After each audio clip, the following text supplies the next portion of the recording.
सोनी को जैसे ही पता चलता है कि गुड्डी दोबारा से उनके घर में आ रही है, ये सुन के वो काफ़ी ज़्यादा शॉक्ड हो जाती है और गुस्से में पागल होने लगती है।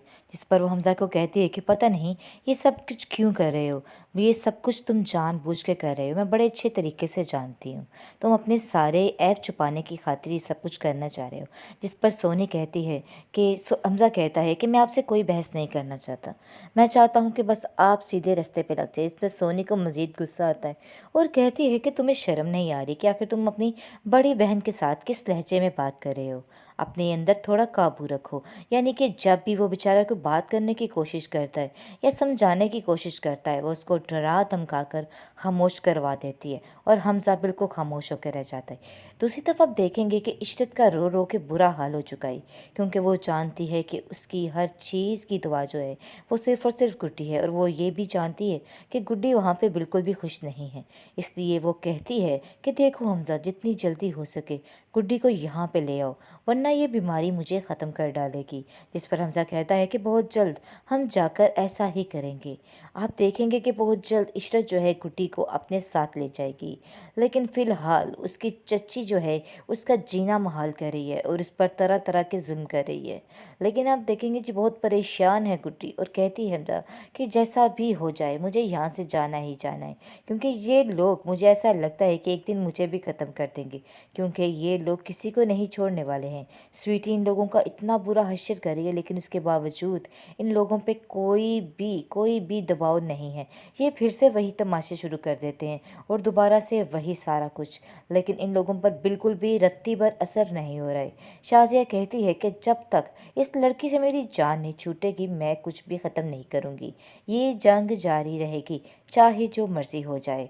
लेकिन गुड्डी बेचारी तो किसी भी यानी कि ना होने की सज़ा काट रही, उसने तो ऐसा कुछ किया भी नहीं, और जिसकी सज़ा उस बेचारी को रोज़ मिलती रहती है, लेकिन वो खामोशी के साथ इन लोगों की बातें सुनकर बर्दाश्त करती रहती है। लेकिन जब इसका एंड हो जाएगा तो फिर ये बोल उठेगी और कहेगी कि आप लोगों ने मेरे साथ बहुत गलत किया है। लेकिन फ़िलहाल उसकी खाला उसके लिए काफ़ी बेचैन है और कहती है कि शाज़िया के चुंगल से उसको छुड़वाना कोई आसान काम नहीं है। किस तरह की बातें कर रही हो तुम? बस कर दो, छोड़ दो और जाने दो ये सब कुछ। लेकिन शाज़िया कहाँ सुनने वाली है। कहती है कि नहीं, अब मैं ये काम करके ही रहूँगी। मुझे पता है कि जैसे ही ये स्वीटी बज़म हो जाएगी चल के, तो हमारे घर का सब कुछ ठीक हो जाएगा, चैन सुकून वापस आ जाएगा। अरे भाई, इसी में तो मसला है, और ये ही सारा कुछ कर रही थी।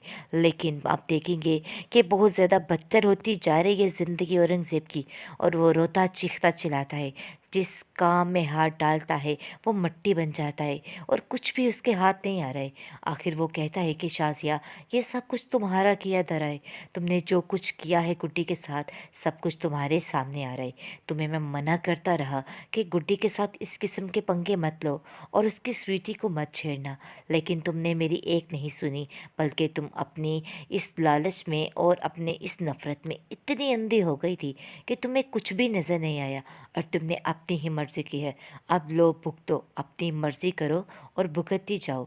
देख लेना, तुम्हारा अंजाम तुम्हारे सामने है और तुम खुद अपनी आंखों से हर चीज़ को देखोगी। ये चीज़ का अंदाज़ा तो शाज़िया को भी हो गया है और अब ये तौबा तौबा कर रही है, क्योंकि वो जानती है कि उसने एक गलत जगह पर पंगा ले लिया है। इसलिए अपने मुँह से वो बोलेगी कि जाओ गुड्डी, अपनी खाला के घर ही जाओ, मैं तुम्हें यहाँ पर नहीं रख सकती और ना ही रहने दूँगी। तुम मुझसे दो हाथ आगे हो, मैं तुम्हारे साथ कोई भी मुकाबला नहीं करना चाहती। औरंगज़ेब की ज़िंदगी दिन ब दिन बदतर होती जा रही है। काफ़ी हैरान परेशान है कि आखिर मेरे साथ ये सब कुछ क्या हो रहा है। शाज़िया को कहता है कि अरे शाज़िया, ये तो हम पर उल्टी पड़ा है। तुम नहीं जानती हो कि मैं कितनी मुश्किल में हूँ। ऐसा लगता है कि सब कुछ हमारे हाथ से चला जाएगा। जिस पर शाज़िया कहती है कि मुझे समझ आ चुकी है कि असल जड़ कौन है। मैं इस जड़ को ख़त्म करके ही दम लूँगी। जिस पर आप देखेंगे कि औरंगज़ेब कहता है कि ऐसा ना हो कि कुछ उल्टा सीधा कर दो। अपने आप को ज़रा हौसले में रखो, ठीक करके ये सब कुछ करना। शाज़िया, मुझे लगता है कि कुछ ना कुछ गलत होने वाला है। जिस पर शाज़िया कहती है कि अब ये मेरा आखिरी दौरा है और देखना कि मैं इसमें क्या करती। जिस पर आप देखेंगे कि शाज़िया सीधी बाबा जी के पास जाती है और कहती है कि ये बात नासिर को भी पता न चले, लेकिन मुझे अब उस गुड्डी का अंत चाहिए, यानी कि उस स्वीटी को ख़त्म कर दो, मेरे सामने जलाकर उसको भस्म कर दो, ताकि वो कुछ भी ना कर सके। जिसको सुनकर आप देखेंगे कि वो कहता है कि मैं ये काम करने के लिए तैयार हूँ, क्योंकि सैफ़ी बाबा एक नंबर का लालची इंसान है, जिसका लालच कभी नहीं बढ़ता है। दूसरी तरफ आप देखेंगे कि नासिर को इस चीज़ के बारे में जैसे ही पता चलता है तो वो काफ़ी हैरान होता है। कहता है, ऐसा तुम नहीं कर सकते, देखो उस मासूम बच्चे के साथ इतना जुल्म आखिर आप लोग कैसे कर सकते हैं। वो अपनी बहन को समझाता है, जिस पर वो कहती है कि नहीं, इस गुड्डे की जान उस स्वीटी में है और स्वीटी ही हमारे घर का सारा निज़ाम ख़राब कर रही है, और मैं इस चीज़ को बड़े अच्छे तरीके से जान चुकी हूँ, इसलिए मैं कभी भी स्वीटी को नहीं छोड़ सकती। अब समझो इसका एंड होकर रहेगा, यानी कि शाज़िया ठान चुकी है, और अब इसका मतलब ये भी बनता है कि अब शाज़िया का भी एंड होने वाला है, क्योंकि अब बाबा जी का वो हाल होगा कि वो याद रखेगा, क्योंकि वो जिस तरीके से गुड्डी उसकी जलाने जा रहे हैं, स्वीटी उनका बुरा हश्र कर देगी और वो खुद ही जलकर भस्म हो जाएंगे। खैर, गुड्डी बहुत ज़्यादा चीखती चिल्लाती है, रोती है कि अरे भाई क्या कर रहे हैं, छोड़िए, बचा लीजिए, चचा जन बचाइए मेरी गुड्डी को, मेरी स्वीटी को छोड़ दें ये लोग, आखिर ये लोग क्यों करें। लेकिन अब देखेंगे कि ये औरंगज़ेब भी खड़ा होकर तमाशा देखता रह जाता है और कहता है कि मुझे कुछ नहीं पता। फिर भी शाज़िया को कहते हैं कि शाज़िया, क्या आप बेवकूफ़ों वाली हरकतें कर रही हो, देखो इन सब चीज़ों को कोई फ़ायदा नहीं है, किस तरह की बातें कर रही हो तुम, बस कर दो, छोड़ दो और जाने दो ये सब कुछ। लेकिन शाज़िया कहाँ सुनने वाली है, कहती है कि नहीं, अब मैं ये काम करके ही रहूँगी। मुझे पता है कि जैसे ही ये स्वीटी भस्म हो जाएगी जल के, तो हमारे घर का सब कुछ ठीक हो जाएगा, चैन सुकून वापस आ जाएगा। अरे भाई, इसी में तो मसला है, और ये ही सारा कुछ कर रही थी। लेकिन आप देखेंगे कि बहुत ज़्यादा बदतर होती जा रही है ज़िंदगी औरंगज़ेब की, और वो रोता चीखता चिल्लाता है, जिस काम में हाथ डालता है वो मिट्टी बन जाता है और कुछ भी उसके हाथ नहीं आ रहा है। आखिर वो कहता है कि शाज़िया, ये सब कुछ तुम्हारा किया धरा है, तुमने जो कुछ किया है गुड्डी के साथ, सब कुछ तुम्हारे सामने आ रहा है।